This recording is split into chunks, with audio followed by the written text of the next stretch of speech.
अहम खबर, 8 जून से होटल, रेस्तोरां और मजहबी मुकामात खुल जाएंगे। मरकजी हुकूमत ने इसके लिए बाकायदा अहकामात जारी कर दिए हैं। मजहबी मुकामात पर किन किन खास बातों का ख्याल रखना होगा वो आपको बताते हैं। बिना मास्क के अंदर जाने की इजाज़त हरगिज़ नहीं होगी। मेन गेट पर सैनिटाइजर होगा। थर्मल स्क्रीनिंग की जाएगी। हाथों और पैरों को साबुन और पानी से धोना होगा। सबसे अहम बात कि जूते और चप्पल अलग अलग स्लॉट में यानी अलग अलग जगहों पे रखना होंगे। सोशल डिस्टेंसिंग का खास ख्याल रखना होगा।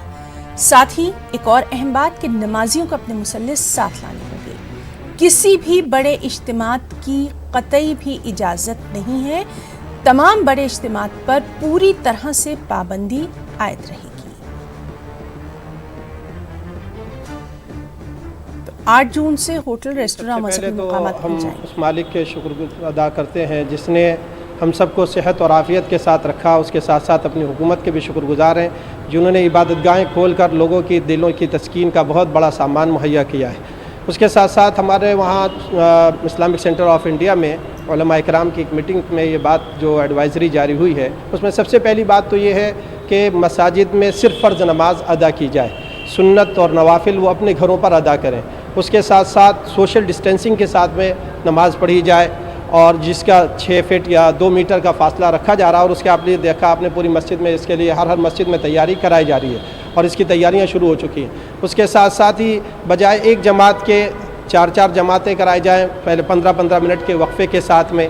जुमे की नमाज भी 4 जमातें हो 15-15 मिनट के वक्फे के साथ। उसी के साथ साथ ये बात भी कही गई है कि मस्जिद में वज़ू ना करें बल्कि वज़ू भी अपने घर से करके आएँ और इसी तौर पर मस्जिद की टोपी वगैरह इस्तेमाल ना करें, अपनी टोपी इस्तेमाल करें। मस्जिदों से फ़र्श और कालीन वगैरह को हटा दिया गया है और ये बात भी सबसे कही जा रही है मसाजिद से, ज़िम्मेदारों से कि मस्जिद हर नमाज फ़र्ज़ नमाज के बाद डिटॉल से और फिनाइल से साफ़ करा जाए, सफाई का पूरा लिहाज किया जाए।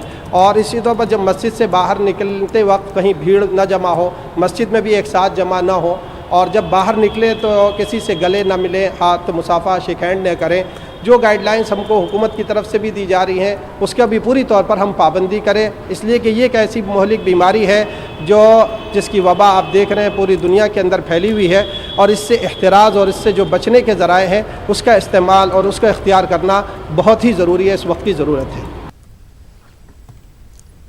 और चलिए नाज़रीन सीधे रुक करेंगे दिल्ली का, जहां इस वक्त मौजूद है हमारे साथी शैलेंद्र वांगू। शैलेंद्र, 8 जून से जो रिलीजियस प्लेसेस हैं उनको खोला जाएगा, होटल्स खोले जाएंगे, रेस्टोरेंट खोले जाएंगे, लेकिन इस सब के साथ साथ कुछ खास गाइडलाइंस भी सेंटर ने जारी की हैं, उनका पूरी तरह से खास ख्याल रखना होगा और तफसीलात चाहेंगे।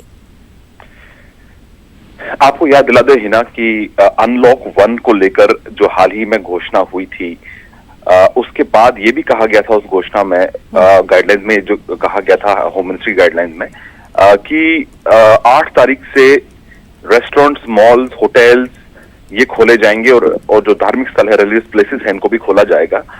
लेकिन इसके लिए ये भी कहा गया था कि जो हेल्थ मिनिस्ट्री है वो गाइडलाइंस जारी करेगी। तो वो जो गाइडलाइंस हैं वो कल देर शाम जारी हो चुकी हैं और उसमें अगर हम गाइडलाइंस की तरफ बढ़े तो उसमें सभी गाइडलाइंस का मकसद यही है कि भीड़ ना हो और दूसरा सोशल डिस्टेंसिंग बनी रहे और टच जो होता है उससे दूरी रहे, लोगों की टच एक दूसरे को ना करें।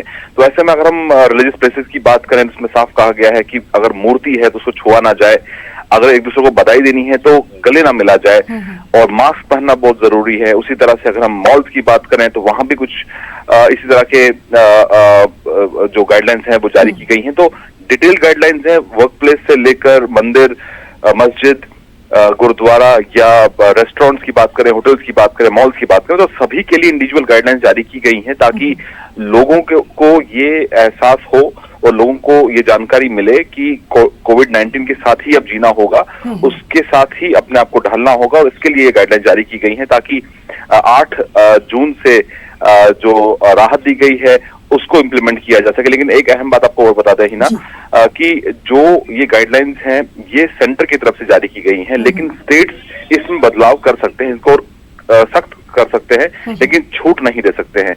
और हमने ये भी देखा है कि जहां पर कंटेनमेंट जोन्स हैं वहां पर ये छूट अलाउड नहीं होगी।